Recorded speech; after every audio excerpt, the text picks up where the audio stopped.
할렐루야, 할렐루야. 우리 옆 사람하고 이렇게 한번 인사합시다. 하나님의 나라와 하나님의 영광을 구합시다. 하나님의 나라와 하나님의 영광을 구합시다. 네, 혹시 성도님들 중에 저를 잘 모르시는 분들이 계실 것 같아서 잠깐 저를 소개하자면, 저는 일청년과 유치부를 맡고 있는 오세희 목사라고 합니다. 성도님들께서 우리 청년들에게 관심을 가져주시고 또 기도해 주셔서 지난 2월 7일 8일 겨울 수련회를 은혜 가운데 잘 다녀왔습니다. 이 자리를 빌어서 기도해 주신 우리 모든 성도님들께 감사의 마음을 전하겠습니다.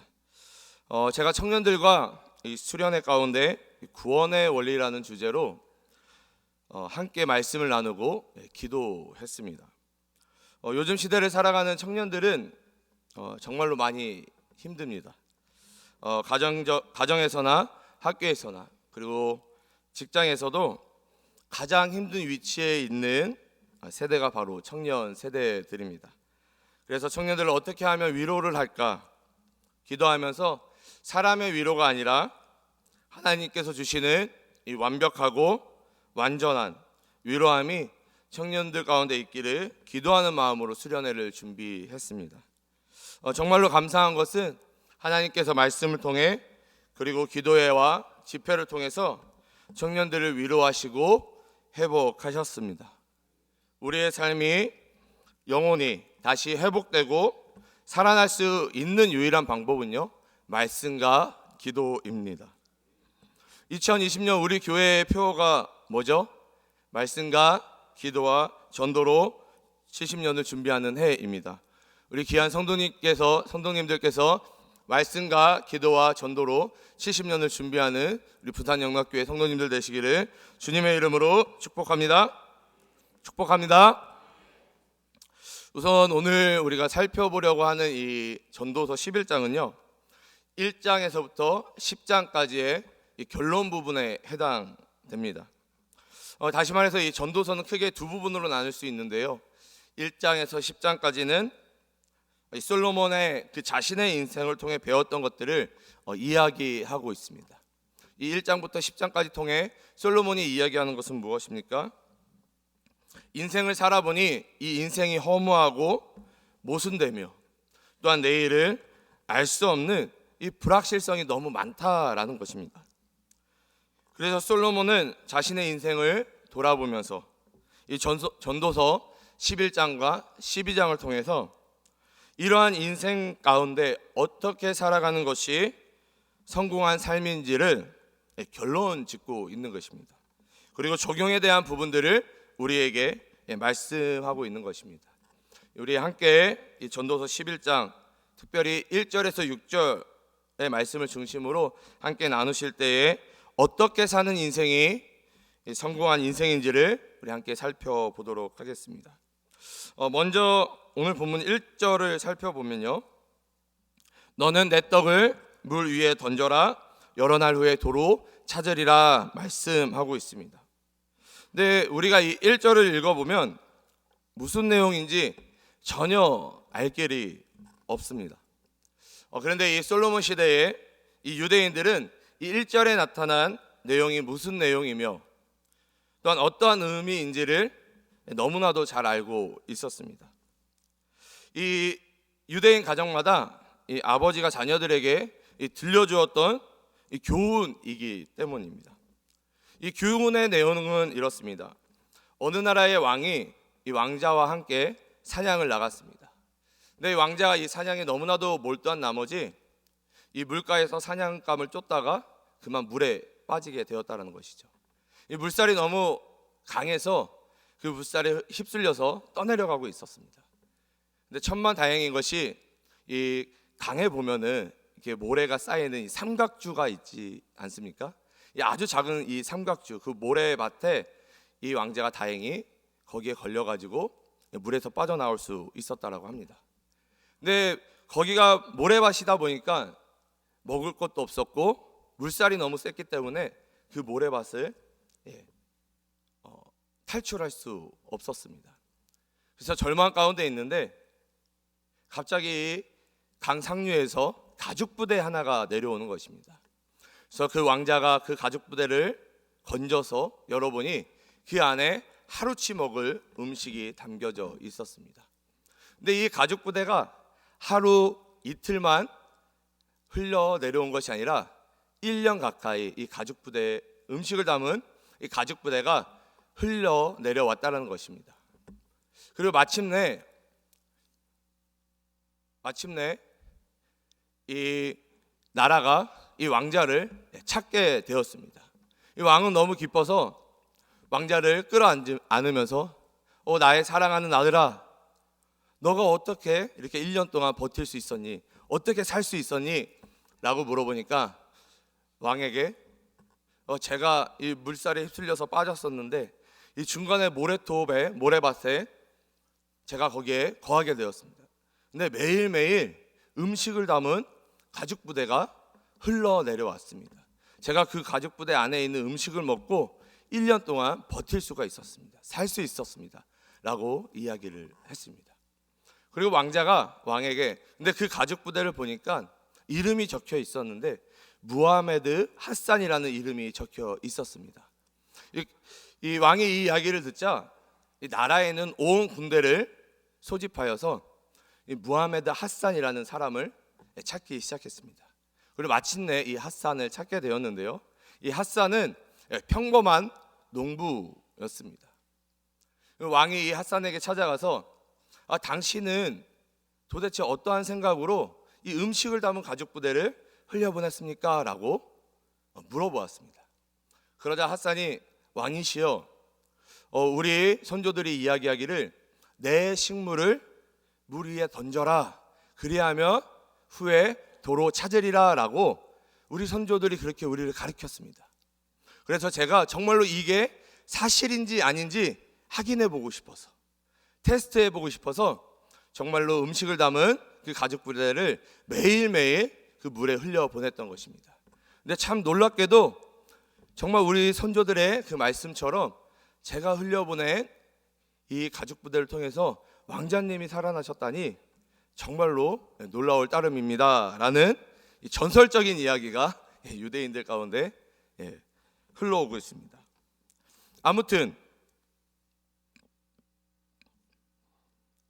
솔로몬은 지금 이 전도서에 결론을 내면서 가장 먼저 이 내 떡을 물 위에 던져라 라는 이 교훈을 이야기하고 있는 것입니다.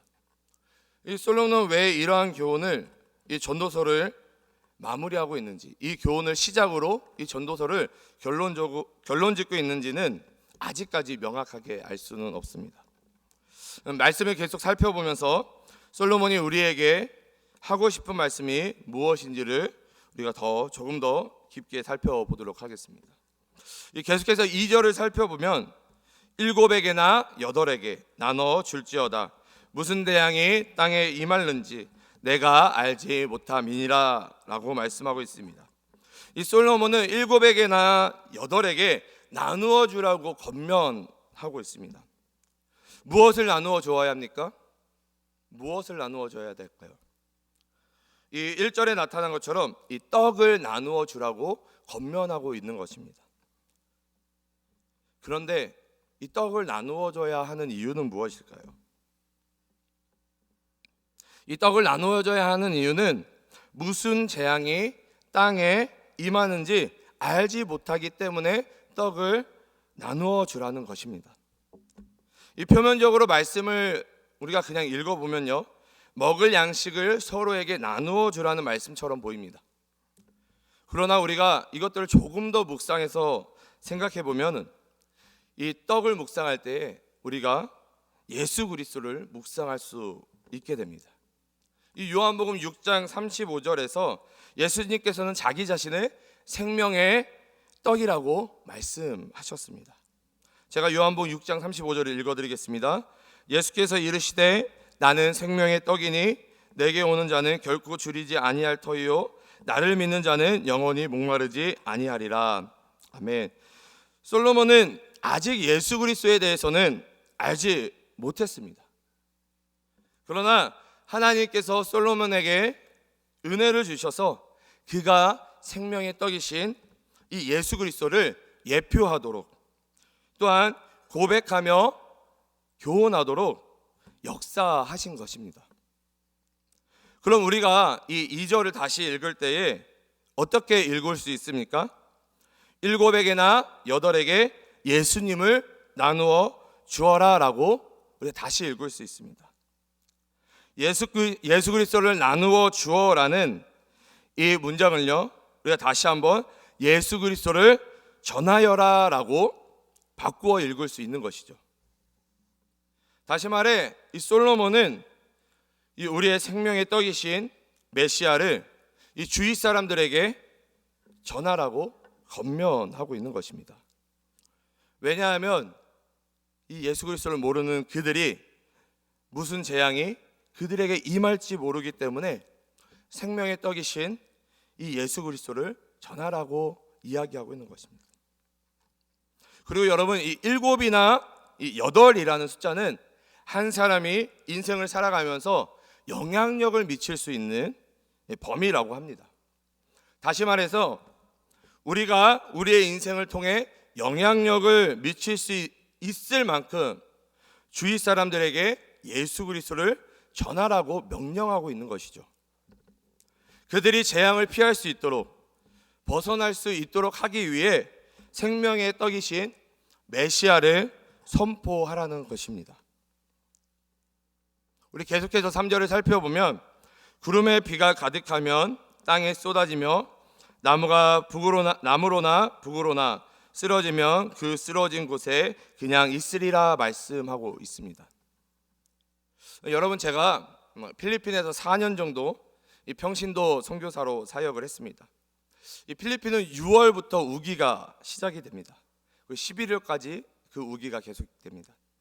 우기에는 하루에 한 번씩 엄청난 양의 비가 내립니다. 한 1시간, 2시간 안에 한 400mm, 500mm 비가 내립니다. 그리고 여러분 잘 아시겠지만 한국으로 올라오는 모든 태풍이요, 어디서 올라올까요? 필리핀에서 올라옵니다. 예전에 정말로 강력한 태풍이 필리핀을 한번 강타한 적이 있습니다. 그때 저도 경험했는데요, 수많은 집과 수많은 나무들이 쓰러졌습니다. 그런데 이 나무들이 쓰러질 때 자신들이 원하는 방향으로 쓰러지는 것이 아니죠. 그리고 한번 쓰러진 나무는 다시 세울 수 없습니다. 이 쓰러진 나무는 그냥 땔감으로밖에 쓸 수 없죠. 이 솔로몬은 오늘 3절 가운데 왜 나무가 쓰러지는 것, 그리고 방향에 대해 이야기를 하고 있을까요? 우리가 유대인의 이 문학적 표현을 이해하면요, 이 3절의 말씀들을 우리가 조금 더 쉽게 이해할 수 있습니다. 이 한 번 쓰러진 나무는 다시 세울 수 없으며 쓰러진 그대로 그곳에 있다는 것은 기회를 놓치면 2번 다시 잡을 수 없다라는 것입니다.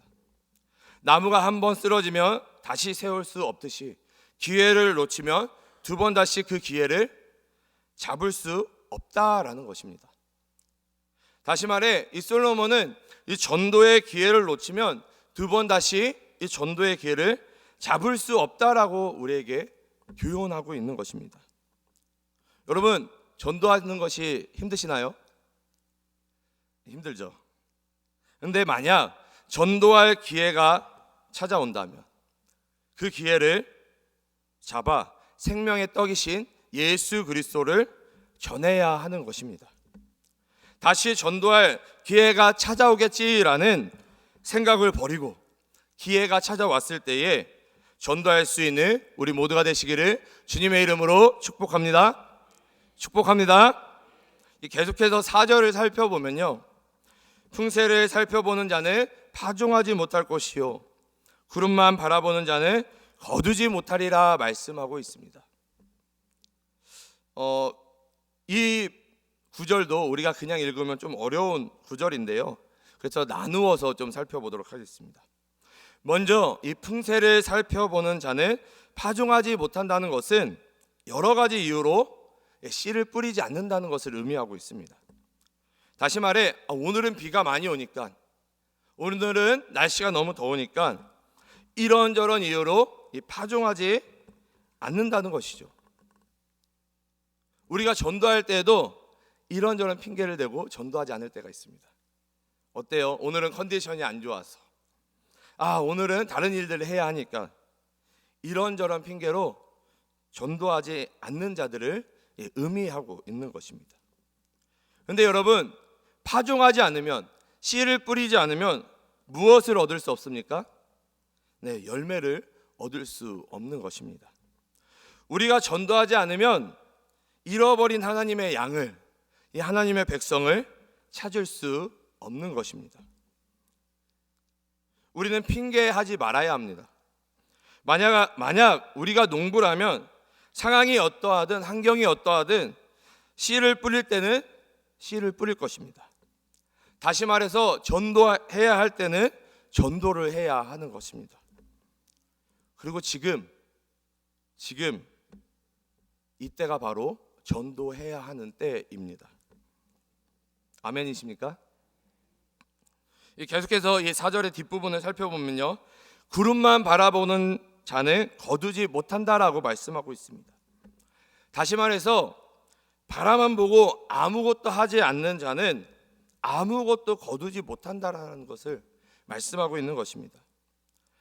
바라보는 것이 아니라, 그저 바라보는 것이 아니라 행동을 취해야 한다는 것을 말씀하고 있는 것이죠. 전도할 사람을 바라만 보는 것이 아니라 찾아가서 복음을 전하는 행동을 취해야 하는 것입니다. 우리 사랑하는 부산영락교회 성도 여러분, 이 전도하는 부산영락교회가 되기를 주님의 이름으로 축복합니다. 그리하여 열매 맺는 우리 모두가 되시기를 주님의 이름으로 축복합니다. 더 나아가 하나님이 기뻐하시고 칭찬하시는 부산영락교회 성도님들 되시기를 주님의 이름으로 축복합니다. 계속해서 5절을 살펴보면요, 이 바람의 길이 어떠한가, 아이 벤 자의 태에서 뼈가 어떻게 자라는지를 내가 알지 못한 같이 만사를 성취하시는 하나님의 일을 내가 알지 못하느니라 말씀하고 있습니다. 여러분, 우리는 이 바람이 어디서부터 어디로 부는지 알 수 없습니다. 또한 아이가 어떻게 잉태되는지, 그리고 이 잉태된 아이가 어떻게 자라나는지를 우리는 다 알 수 없습니다. 그러나 이 모든 것을 행하시고 이루시는 분이 누구세요? 하나님이십니다. 그렇기 때문에 솔로몬은 우리에게 전도할 때에 저 사람이 어떻게 복음을 받아들일지, 어떻게 하나님을 믿고 예수 그리스도를 나의 구주, 나의 하나님으로 고백할지 염려할 필요가 없다라는 것입니다. 그것은 우리의 영역이 아니기 때문입니다. 우리는 그저 예수 그리스도를 전하기만 하면 되는 것입니다. 제가 예전에 이 CCC라는 선교단체에서 사역을 했었는데요, 이 CCC에서 전도를 할 때 외치는 구호가 있습니다. 이 전도를 할 때 외치는 구호가 있는데요, 그 구호가 이렇습니다. 성령의 능력 안에서 오직 예수 그리스도만 전하고 그 결과는 하나님께 맡기는 것이다 라는 구호입니다. 여러분, 그렇습니다. 우리는 오직 성령 안에서 예수 그리스도만 전하면 되는 것입니다. 전도할 때에 다른 어떤 것들을 말해야 된다고 생각하기 때문에, 우리가 무언가를 설명해야 된다고 생각하기 때문에 전도가 어려운 것입니다.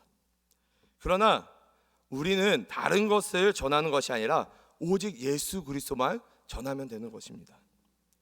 그리고 그 결과, 그리고 그 열매는 하나님께 맡겨드리는 것입니다. 우리가 자꾸 전도를 통해서 내가 결과를 만들고 내가 열매를 맺으려고 하니까 전도가 어려운 것입니다.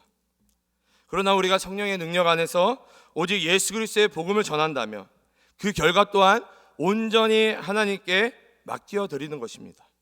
그때 하나님께서 일하시고 역사하셔서 믿지 않는 자들이 복음을 듣고 하나님께 돌아오게 될 것입니다. 마지막으로 6절을 살펴보면요, 너는 아침에 씨를 뿌리고 저녁에도 손을 놓지 말라. 이것이 잘 될는지 저것이 잘 될는지 혹 둘이 다 잘 될는지 알지 못함이니라 말씀하십니다. 여러분, 저는 주식을 잘 알지 못합니다. 주식을 해본 적도 없습니다. 근데 제가 홍콩에서 사역할 때에 이 주식 투자하는 분들을 굉장히 많이 만났습니다. 그리고 제가 목사임에도 불구하고 이 현지 친구들이 저한테 너 사례비가 얼마야? 야, 그중에 반절은 한 주식에 투자해봐라고 많이 저를 유혹했습니다. 근데 그분들이 이야기를 하기를 이 주식을 투자할 때는 한 곳에 집중하는 것이 아니라 어떻게 투자해야 되는 거예요? 분산 투자를 하라고 저에게 이야기를 했습니다. 왜냐하면 어느 주식이 좋은 주식인지 모르기 때문에 한 곳에 투자하기보다는 여러 곳에 나누어 투자하는 것이 안전하다는 것입니다. 이 전도를 주식에 비유할 수는 없지만 우리는 전도할 때 최대한 많은 사람을 만나 최대한 많이 복음을 전해야 하는 것입니다. 왜냐하면 이 사람이 복음을 듣고 믿을지 안 믿을지 우리는 모르기 때문입니다. 당연히 하나님께서 그 마음을 주장하셔서 하나님께 돌아오도록 하시겠지만 우리들의 편에서는 그 사람이 돌아올지 안 돌아올지 모르기 때문에 최대한 많은 사람들을 만나서 최대한 많이 복음을 전하는 것이 더 많은 열매를 맺을 수 있다라는 것입니다. 우리 사랑하는 부산 영락교회 성도 여러분, 이 돌아오는 주일은요, 이 새가족 초청 큰 잔치 선포식이 있습니다. 지금 우리 교회가 지금 가장 힘써야 하는 부분이 바로 전도라는 것입니다. 하나님께서는 우리 교회에게 전도할 기회를 주셨습니다. 그리고 우리는 이 기회를 놓쳐서는 안 됩니다. 혹시 우리 주위에 복음이 필요한 사람이 있습니까? 혹시 가족들 중에 믿지 않는 가족이 있습니까? 이 시간 우리 성도님들 기도하실 때에 그 마음 가운데 복음이 필요한 분들을 그 마음 가운데 품기 원합니다. 이 돌아오는 주일을 시작으로 또한 다니엘 새벽 기도회가 시작이 됩니다. 이 다니엘 새벽 기도회를 통하여서 믿지 않는 가족들, 주위에 있는 이 사람들을 위해 품고 기도하시기 바랍니다. 우리가 말씀을 붙잡고 기도할 때에 믿지 않는 자들이 주님께 돌아올 것입니다. 우리의 부족한 입술을 통해 이 선포된 복음을 통해 잃어버린 하나님의 자녀들이 돌아올 것입니다. 오늘 이 시간 우리가 기도하실 때에 이 하나님의 복음이 필요한 자가 누구입니까? 하나님 보여주시옵소서. 주님, 나에게 성령의 능력을 주셔서 전도할 수 있게 도와주시옵소서. 그리하여 그 믿지 않는 자들이 주님께 돌아오는 놀라운 역사를, 이 하나님의 일하심을 보게 해달라고 기도하시기를 주님의 이름으로 축복합니다. 기도하겠습니다. 사랑과 은혜가 충만하신 주님, 너무나도 감사드립니다. 오늘 이 아침 우리 전도서 11장의 말씀을 통하여서 솔로몬이 우리에게 말씀하고자 하는 것, 그 예수 그리스도의 복음을 전하라고 우리에게 권면하고 있음을 깨닫게 하여 주심을 너무나도 감사드립니다. 하나님, 우리가 전도하기를 원합니다. 말씀과 기도로, 또한 전도함으로 말미암아 하나님, 우리가 이 교회의 70주년을 준비하는 우리들 되기를 소원합니다. 특별히 우리가 믿지 않는 자들, 특별히 믿지 않는 가족들을 위해서 기도하는 시간들 되게 도와주시옵고, 우리가 간절히 기도하며 나아갈 때에 믿지 않는 가족들이 주님께 돌아오는 놀라운 역사가 일어나게 도와주시옵소서. 하나님, 전도를 쉬지 않는 우리들 되게 도와주시옵고, 전도함으로 우리 부산 영락교회가 다시 한번 성령의 능력 안에서 영적으로 부흥하며 성장하는 놀라운 역사가 일어나게 도와주시옵소서.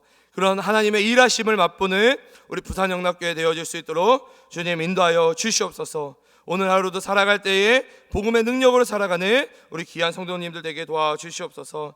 특별히 하나님, 이 시간 하나님 앞에 나올 때에 하나님 귀한 예물을 드리는 손길들이 있습니다. 이 손길들 주님 기억하여 주시옵고, 이 예물이 쓰여지는 곳곳마다 하나님의 나라와 하나님의 영광이 특별히 잃어버린 자들을 찾고 전도하는 데 쓰여지는 귀한 예물 되게 도와주시옵소서. 주님께 모든 것들을 감사드리오며 거룩하신 예수님의 이름으로 기도드립니다. 아멘. 하늘에 계신 우리 아버지, 아버지의 이름을 거룩하게 하시며 아버지의 나라가 오게 하시며 아버지의 뜻이 하늘에서와 같이 땅에서도 이루어지게 하소서. 오늘 우리에게 일용할 양식을 주시고 우리가 우리에게 잘못한 사람을 용서하여 준 것 같이 우리 죄를 용서하여 주시고 우리를 시험에 빠지지 않게 하시고 악에서 구하소서. 나라와 권능과 영광이 영원히 아버지의 것입니다.